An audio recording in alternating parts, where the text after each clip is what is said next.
prends la main, hein, mais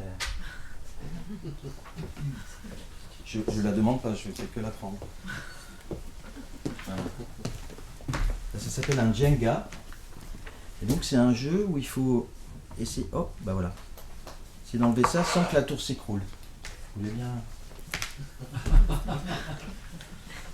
Attention, hein, attention. Ça peut se tirer, oui, ou se pousser. Merci. On applaudit quand même.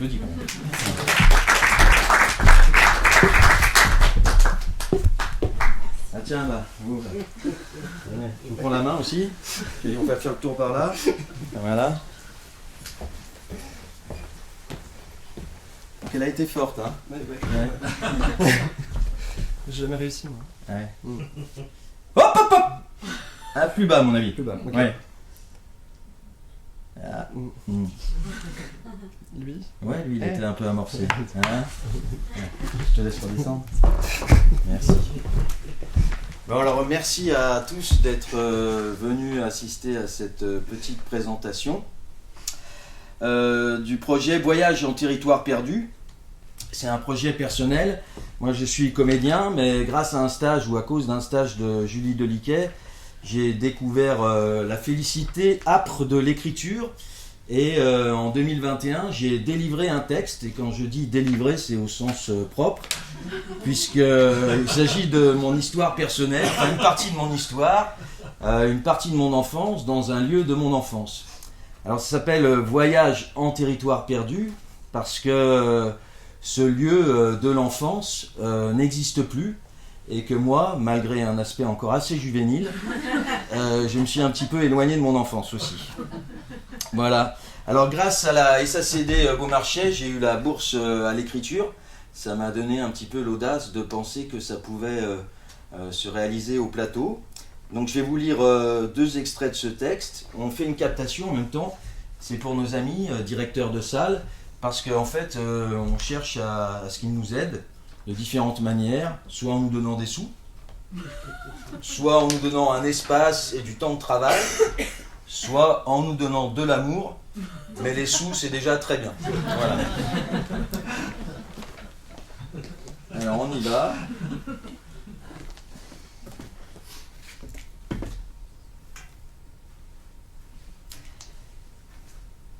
Alors, à présent, nous allons remonter le temps. Donc, Emmanuel Macron, François Hollande, Nicolas Sarkozy, Jacques Chirac, François Mitterrand, Valéry Giscard d'Estaing, Valéry Giscard d'Estaing. Imaginez la fin des années 70.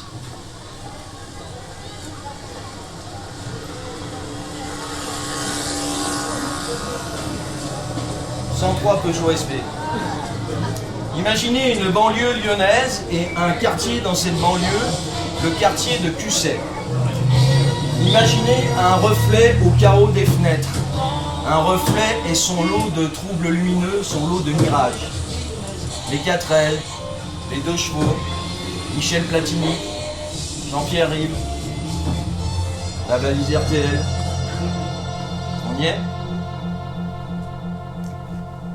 Disons qu'à l'heure où je vous parle, nous sommes en 1977. Je suis un gamin de 8 ans, très maigre, les cheveux coupés à la Mireille Mathieu, ou à la Mireille d'Arc, à la Mireille en tout cas. J'ai de grosses lunettes rectangulaires, j'ai la tremblote des mains, je pisse encore au lit. L'école est un enfer pavé de bonnes leçons que je découvre parfois le soir, en rentrant chez moi, lorsque par hasard j'ouvre un cahier, leçon dont je n'ai aucun souvenir et que je réoublie tout aussitôt. Je vis au bord de la cité Olivier de Serres. Je suis un frontalier. Dans les cours de la cité, je vais jouer avec mes copains. Un autre pays est là, à quelques mètres de moi. J'y apprends les insultes en arabe et goûte les tendres regards des mères algériennes. Habibou. J'y crains la violence des grands frères au checkpoint. Explorateur indigène, j'arpente des sentiers de gravier éclairés par des forêts de lampadaires mourants. La faune locale est composée de poules sans tête qui couraillent, geysers de sang s'échappant de leurs coups de mémé, de moutons chancelants qui grimpent maladroitement au djebel en lino, de chiens sans collier qui se lèchent les pattes sous les fenêtres des cuisines. Les petits enfants autochtones courent en bande après des bulles de savon. Je suis né en 1969. J'ai grandi à Villeurbanne, dans le 69. En face de mon immeuble, il y avait une cité construite en 1959 pour accueillir quelques centaines de familles parmi les 800 000 pieds noirs et 41 000 harkis qui reviendraient bientôt d'Algérie, la cité Olivier de Serres, rue Olivier de Serres. Ces familles ne sont pas restées et bientôt les immigrés algériens les ont remplacées. Je ne sais pas pourquoi, mais les Algériens ont surnommé ce lieu la Médina brumeuse. Sûrement plus pour la brume que pour la Médina. Une enclave, un ghetto, les mots ne manquent pas pour parler du quartier Olivier de Serres à Villeurbanne, un groupe d'immeubles tristes et délabrés.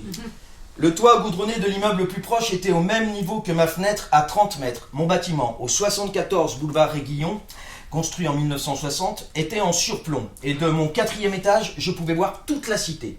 Un mirador, avec vue sur la cuvette. 7 bars. 336 logements de 3, 4, 5 pièces, plus de 2300 personnes, 7 bâtiments de 8 étages, bâtiments A, B1, B2, B3, C1, C2, D. 126 box pour les voitures, les mobylettes, 21 allées en tout.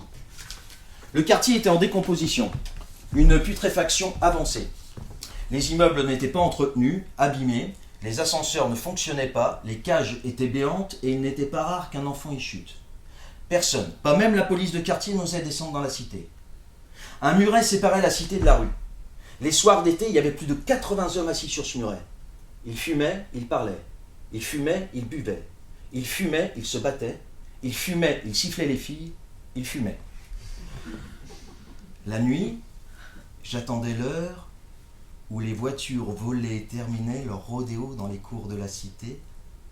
Et bien souvent, j'ai pu admirer les flammes de voitures incendiées, tournant sur elles-mêmes, devenues comme folles, splendides. Les coups de feu résonnaient certains soirs. Seules les descentes de CRS calmaient un peu le jeu pour un temps. Un matin, le silence était étrange.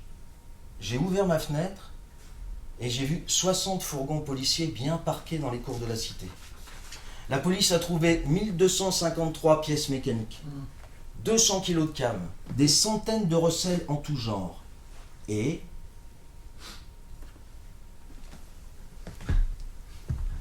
paraît-il, un corps de jeune fille immolée, roulé dans un tapis.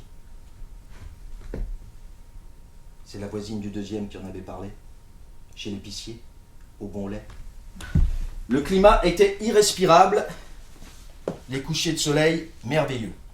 Les levées de soleil éblouissants éclairaient parfois des déménagements à la cloche de bois, car si la régie immobilière oubliait d'entretenir la cité, ses parties communes et ses logements, elle n'oubliait pas de toucher les loyers en cash. À chaque début de mois, les parties de cash-cash avec les mauvais payeurs se soldaient par d'âpres défaites, par des déménagements de 504 Peugeot break pleines à craquer, de sacs cabas, de cantinières, d'enfants maigres et de larmes pleines de colère.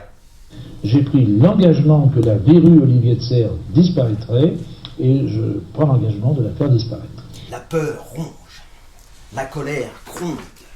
Alors, face à la vie trop turbulente de ces hordes d'Arabes loin de la Casbah, face aux nombreuses plaintes du voisinage, des commerçants et surtout des électeurs, la mairie décide du rachat du terrain et des bâtiments. Mais qu'en faire? Ça ne tergiverse pas longtemps dans les bureaux. Mesdames et messieurs, aujourd'hui, on rase gratis. Les habitants sont contactés afin d'être relogés. La première barre est détruite à la grue, vidée de ses occupants. Je n'ai pas de souvenir précis de leur départ respectif. Je sais juste qu'au fil des mois, les fenêtres sont murées et que peu à peu, l'immeuble devient de moins en moins bruyant. Je crois me souvenir que la première barre est détruite à la grue. Je ne sais pas si la mairie a attendu que les autres familles soient parties. Je crois pas. J'ai le souvenir d'une ultime barre et de ses locataires seuls au milieu de ce terrain de plus en plus vague. La démolition de cet immeuble, dernier vestige du quartier Olivier de Serres à Villeurbanne, se déroulera en 2 temps.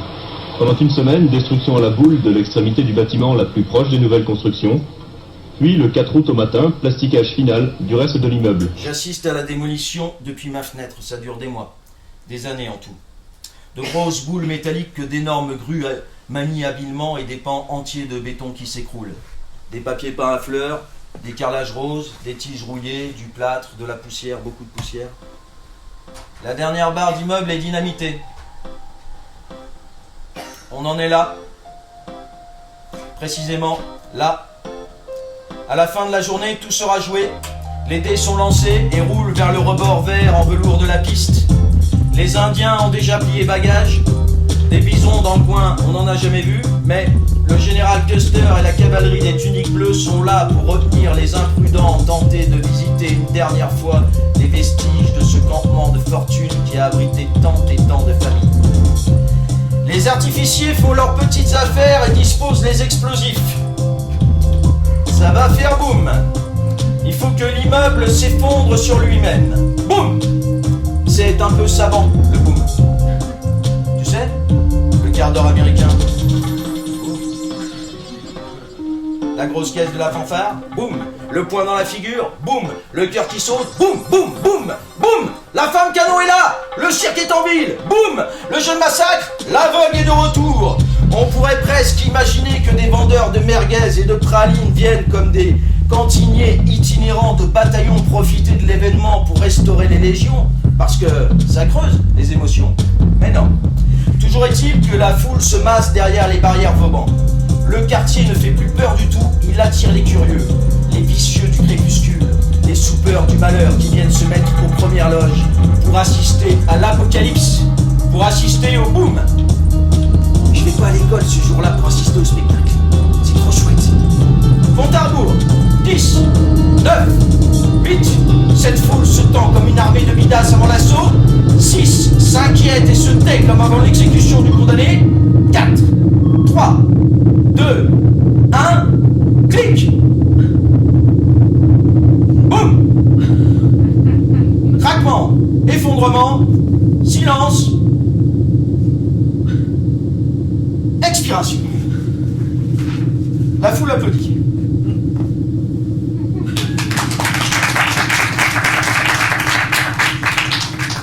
Un peu déçu. Le boom était finalement assez sourd, trop bref. C'est pas comme au Cinoche. Le nuage de débris, lui, est énorme, fabuleux. Un vraisemblable écho de l'orgasme sismique. Dans l'explosion des bâtiments, des corps, c'est pas le boom qui fait le plus de sensations. C'est le souffle. C'est la résonance. C'est quand le nuage va se dissiper, c'est l'après. Chacun recouvre ses soupirs. C'est long la redescente. C'est un rythme propre à l'attraction terrestre. C'est un rythme qu'on subit. Et le souffle de chacun ne peut l'influencer en rien. Et sur l'oreiller, après l'amour, les poitrines se soulèvent en quête d'un peu d'oxygène. Et, après la déflagration, les yeux plissés scrutent le brouillard contenu dans la vibration de l'air. Les yeux attendent de découvrir l'œuvre de ce grand boom. Un paysage nouveau qui s'ouvrira derrière l'écran de poussière, un paysage qui sera un nouvel horizon, un paysage de champ de bataille, sans mort. Pourtant, des cadavres, si on cherche bien, il y en a partout. Des petits soldats urbains, dépouilles en forme de petits chiffres sur le carnet du recensement, si compliqué à faire avec ces familles de 5, 6, 7, 8, 11 enfants. On ne sait plus qui est à qui, et une poule n'y retrouverait pas ses œufs, une chatte ses petits. Cette chair à statistique. Boum! On repasse dans le verre du compteur du camembert du graphique, clap-clap nourri autour de la table de réunion de la mairie, bouchon de champagne qui frôle les pampilles en cristal. Boum! Et nous? Et nous? Et nous, en face les décombres de la cité, on cherche à immortaliser. Et nous, avec nos appareils photo jetables, clic-clac Kodak. 16h précises cet après-midi, il aura suffi de 10 kg d'explosifs judicieusement répartis pour que la 4e barre du quartier Olivier de Serres à Villeurbanne s'effondre d'un coup dans un nuage de poussière. La configuration du terrain rendait impossible la démolition classique par boule. On a donc eu recours à ce dynamitage parfaitement réussi. De ce quartier de 360 logements, il ne reste aujourd'hui qu'un seul immeuble. Il disparaîtra à son tour dans 1 an ou 18 mois. Ah, audacieux, audacieux.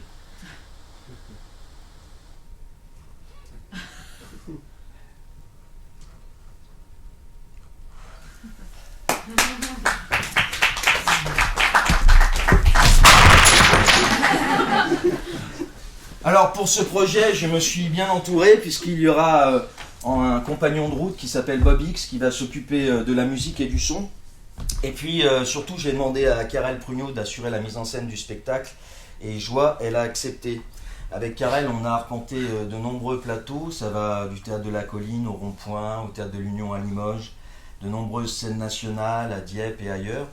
Et je suis content qu'elle soit à mes côtés pour cette aventure parce que je sais que sa fantaisie singulière va surprendre les spectateurs et sûrement me surprendre aussi. La vidéo est assurée par Tariq Noui et c'est important ça aussi parce que Tariq est d'origine algérienne et a passé une partie de son enfance dans une autre cité à Dijon, la cité des Grésilles, et dans une bar plus particulièrement qui s'appelle la bar Boutariq. Et il se trouve que cette cité va être démolie là prochainement en 2023 et que ses parents habitaient encore dans la bar Boutariq en juin de cette année. Alors avec Tariq, on est allé à Dijon, on a trouvé de la moutarde et puis on a aussi filmé quelques images et on va vous montrer le teaser. Enzo ?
Merci. C'est Tariq qui a filmé et monté le teaser. Alors c'est important aussi de vous dire dans le texte, l'homme-enfant que j'interpréterai a une adresse assez précise avec un voisin en face, un autre petit garçon, algérien probablement, qui est lui dans l'immeuble de la cité qui est en face. Donc ils ne se connaissent pas dans la rue, mais ils se voient de fenêtre à fenêtre. Et la suite de ce que je vais vous lire commence avec cette notion d'adresse à l'autre. C'est bon, Nicolas ? Je me réfugie dans ma chambre où nous attendent nos duels de pupilles que la distance prive d'iris. T'es prêt ? C'est mal. C'est sérieux le duel. T'es prêt ? Dos à dos. Redingote de pyjama éponge. 10 ballons. Volte-face. Index et majeur joint. Pouce qui s'abaisse. Les deux coups sont partis simultanément. Qui va tomber ? Personne ne cède. Personne ne veut faire le mort. Alors, je prends 2 pots de yaourt reliés par une ficelle et je les plaque sur mes 2 oreilles. Et je te parle, articulant exagérément des insultes silencieuses. Nardinemouk. Fils de pute. Nardinomec. Enfoiré. Alouf. va manger de la schneck. Et qui sait, peut-être que le téléphone arabe fera son travail et transformera les injures en mots tendres. J'écrase les 2 pots de yaourt. Ça fait comme un bruit d'immeuble qui s'effondre. Et puis c'est au lit, cessez-le-feu, trêve nocturne. Je finis par m'endormir, ivre de bagarre, les genoux écorchés collent au drap. Les muscles de mes bras, de mes jambes tressaillent de joie une dernière fois. Et mon esprit s'affaisse inexorablement dans mon polochon traversé par les combats du jour. Mais pas de repos pour les braves. Je suis réserviste d'une autre guerre qui m'attend sur un autre front. Derrière mon front. J'aime pas le maire qui dit qu'il faut démolir mon quartier, l'effacer, le gommer, ardoise magique. Et de mon lit s'engage une course effrénée, poursuivie par des engins de chantier. Course pour survivre, dinosaures d'acier broutant les parpaings et le ciment de mes prairies sauvages. Mon Far West en pâture, course sur place, tyrannosaures dévorant à coups de dents de fer les rangées de boxe, les cours, déchiquetant les bâtis et les rues. J'avance pas assez vite. En haut de la colline, monsieur le maire, chef d'orchestre de cet holocauste urbanistique, bat la mesure du carnage. Un casque de chantier sur la tête, barbe impeccable. Monsieur le maire rit en cascade dans un mégaphone. Ha ha ha ha ha. Mes chers administrés, le nom de la rue est un symbole. Patati patata. Je cours au ralenti, mon regard englobe l'univers. Le pouls de la cité bat mes tempes. Je prends une dernière fois la mesure des espaces. Je cours rue Olivier de Serre et mes poings se serrent. Mon souffle brûle mes poumons. La poussière me pique les yeux et ma tête dit non, non, non. Au rythme de ma cavalcade immobile, en arrière-plan, progresse la destruction. Les machinosaures se rapprochent inexorablement. Non, non, non. Le mégaphone déblatère. On débaptise rarement les rues. Patati, patata. Je sens le regard des autres, ceux du dedans et ceux de la périphérie. Ils assistent impuissants à l'orgie des monstres mécaniques. Ils assistent à ma fuite. Mais que peuvent-ils? On vous dit que ce sera mieux. Patati, patata. Franchement, on voit pas comment ça pourrait être pire. Ah, ah, ah. Non, non, non. La sueur envahit mon front, dégouline abondamment, forme un océan furieux qui grossit, qui grimpe le long de mes jambes. Non, non, non. Je ne sais pas nager. L'océan déglutit les monstres qui se transforment en des créatures aquatiques plus effrayantes encore. Elles surgissent des abysses, crocodiles métalliques, barracudas aux dents couteaux, requins d'airain, et le maire perché sur une énorme baleine à la gueule rivetée, une casquette de marin à la main qui hurle « Pas de quartier pour le quartier !» En avant, Mobilic! Juste à la vermine! Allez, ma titanesse, bouffe-les! C'est du krill de premier choix! Et le maire allume la mèche d'une bombe boulet au fourneau de sa pipe de capitaine. Et le maire hurle des Hi-ha! Hi-ha! Et le maire éprône le cachalot en jonglant avec la bombe, le mégaphone et sa pipe. Disparaît derrière une lame d'eau funèbre, réapparaît les yeux rougis, le sourire carnassier. Et le maire lance la bombe sur moi. Tiens, petit, c'est cadeau! Je la vois tournoyer là où se confondent l'eau et le ciel. Je la vois se rapprocher et je ferme les yeux.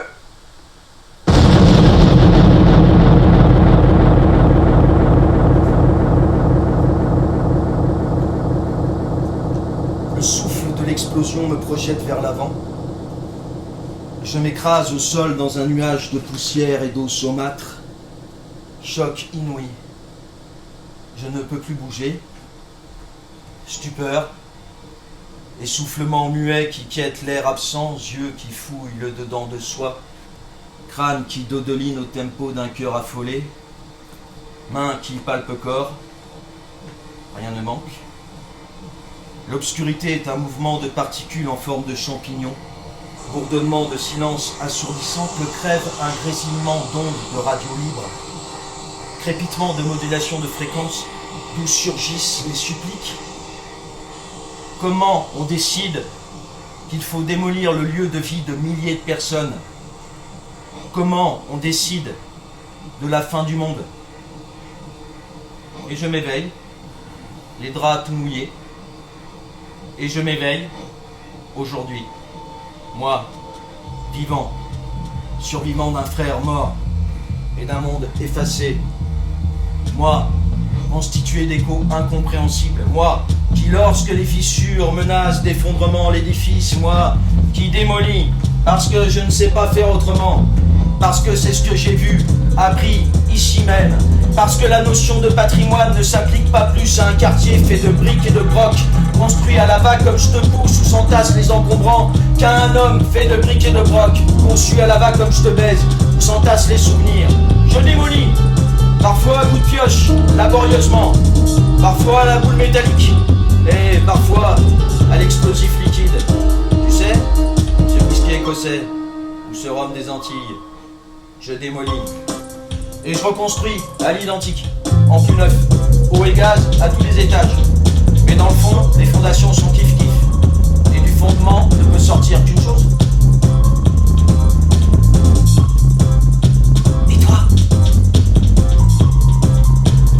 Est-ce que tu dors ?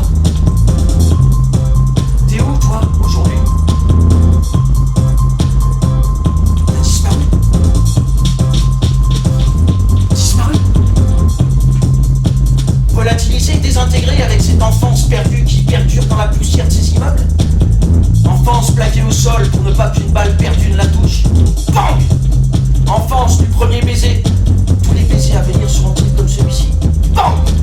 Enfance, usine abandonnée, voie ferrée désaffectée.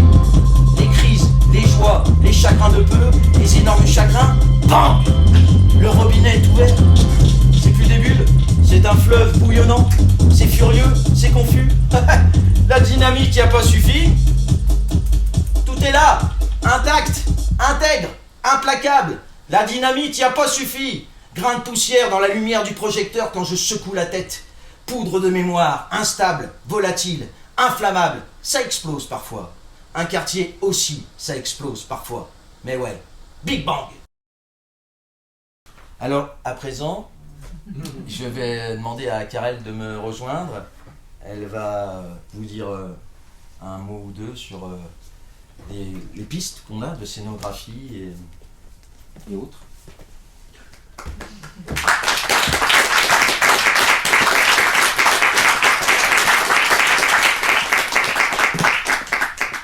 Bonjour, très enchantée à vous. Déjà, je voulais féliciter Xavier et de son interprétation là maintenant, de sa lecture, et puis aussi de son texte. Parce qu'effectivement, j'étais très séduite par le texte de Xavier, très touchée. Xavier, on se connaît déjà comme partenaire de travail. Et là, c'est la première fois que je découvrais aussi son univers. Et ce qui m'a beaucoup touchée, c'est son rapport à l'enfance, en fait. Ce retour à l'enfance, de la présence de ce petit jeu Jenga, espèce de métaphore de tour qui s'effondre. Et donc, du coup, c'est vrai que j'aimais bien aussi le point de vue de ce jeune garçon qui est blanc au milieu de cette... On parle rarement, en fait, le point de vue de la banlieue, du point de vue des blancs. Et moi, je suis avec mon compagnon qui est algérien, qui a vécu dans cette banlieue, justement, en tant qu'Algérien. Et je trouvais ça beau, cette confrontation de ces deux univers, et de se dire que dans la banlieue, tout n'est pas noir, tout n'est pas sale, tout n'est pas mauvais. Il peut y avoir des choses joyeuses, belles, justement, comme ces deux garçons qui se parlent l'un à l'autre, tour à tour. Une espèce de poésie qui se dégage, que l'on n'a pas tous les aspects du texte aussi. Là, ça s'est beaucoup axé sur le rapport au tour qui s'effondre et à la volonté, justement, de désinfecter les villes, ce que je trouve assez affreux et monstrueux en soi. Après, c'est vrai qu'il y a des choses à repenser, certes, mais il y a une véritable violence sur ces périphéries de villes où on a tendance à mettre tout le monde dans le même sac, ceux qu'on a tendance à rejeter et à les foutre à la poubelle, et ça, je trouve que c'est vraiment violent. Et je trouve ça beau la façon dont il en parle, et effectivement, on a envie aussi du coup de faire tout un travail de récolte de témoignages, de voix. Notamment, ça va commencer à Dijon, au Grésy, parce que là où a vécu Tariq, qui est là derrière, là où ont été filmées justement les images du teaser, avec les parents de Tariq. Et donc du coup d'aller dans ces tours qui vont bientôt s'effondrer, filmer aussi l'effondrement et entendre la parole de ces gens qui ont vécu là-bas et qui bientôt vont devenir une espèce de mémoire en fait totalement inaccessible. On a envie de garder cette mémoire-là aussi. Et donc du coup sur scène, effectivement, il y aura certainement du coup ces jeux d'enfants, mais reconstitués en immense, en géant aussi. Certainement des effondrements de poussière qui tombent au fur et à mesure tout le long du spectacle, parce que l'idée c'est vraiment qu'il y a un rapport au jeu. Puis une interaction aussi avec les spectateurs. Certainement on se pose la question aussi d'une forme plus conséquente et d'une forme plus légère aussi, qui pourrait se faire aussi dans l'idée du partage aussi, parce que ce qui est assez beau quand on entend aussi la maman de Tariq parler, qu'on n'entend pas là, mais on a... Elle nous a très bien reçus d'ailleurs. Et on a mangé un très bon couscous.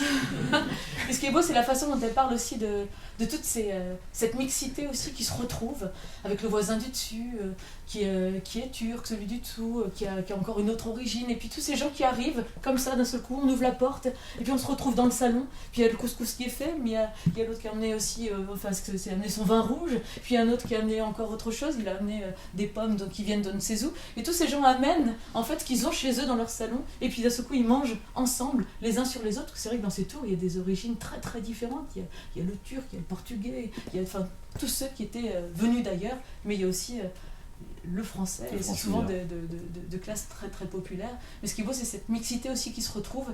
Et ce qu'on aimerait bien aussi tester, c'est cette espèce de rapport effectivement au repas, donc faire aussi ce spectacle aussi dans des lieux pas du tout théâtraux, le décentraliser aussi un peu. Et donc du coup, ça peut être dans une salle des fêtes, ça peut être dans un salon, ça peut être en appartement, mais ça peut être aussi d'un seul coup, effectivement, même dans un EHPAD, enfin dans des lieux pas du tout destinés au théâtre. Un retour vers l'enfance et la jeunesse. Et donc voilà, il y a un rapport aussi à la musique qui sera très présente aussi, avec le musicien aussi sur scène aussi également. Donc voilà, tout est à créer, tout est à penser. Et donc voilà quoi. Merci d'être venu voir cette présentation Merci d'un truc qui n'existe pas encore.